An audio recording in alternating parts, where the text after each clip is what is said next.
स्वस्ति न इन्द्रो वृधस्रवाः स्वस्ति नः पूषा विश्ववेदाः स्वस्ति नस्तार्क्ष्यो अरिष्टनेमिः स्वस्ति नो बृहस्पतिर्दधातु बृहदस्व मरुतः वृष्णिमातरः शुभं ज्यावानो विदधेयुः जगमयः अग्निर्जिह्वा मनवः सूरचक्षुषो विश्वेनो देवा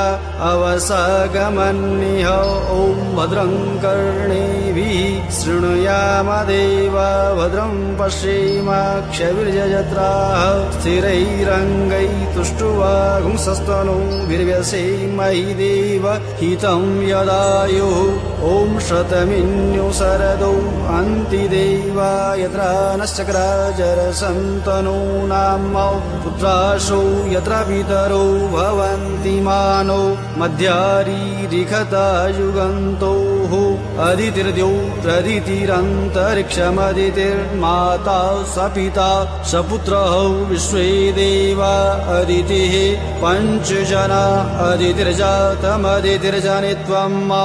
ॐ द्योः शान्तिरन्तरिक्षगुं शान्तिः पृथिवी शान्तिरापः शान्तिरौषधयः शान्तिः वनस्पतयः शान्तिर्विश्वे देवाः शान्ति ब्रह्म शान्तिः सर्वगुं शान्तिः शान्तिरेव शान्तिः सामा शान्तिरेधि यतो यतः समीहसे ततो नो अभयं कुरु सन्नः कुरु प्रजाभ्यो भयन्नः पशुभ्यः ॐ गणानां त्वा गणपतिगुं हवामहे प्रियाणां त्वा प्रियपतिगुं हवामहे निधीनां त्वा निधिपतिगुं हवामहे वसो मम आहमजानि गर्भधमा त्वमजासि गर्भधम्म ॐ अम्बे अम्बिकेऽम्बालिके नमानयति कश्चन ससत्यस्वकः सुभद्रिकां काम्पीलवासिनीम्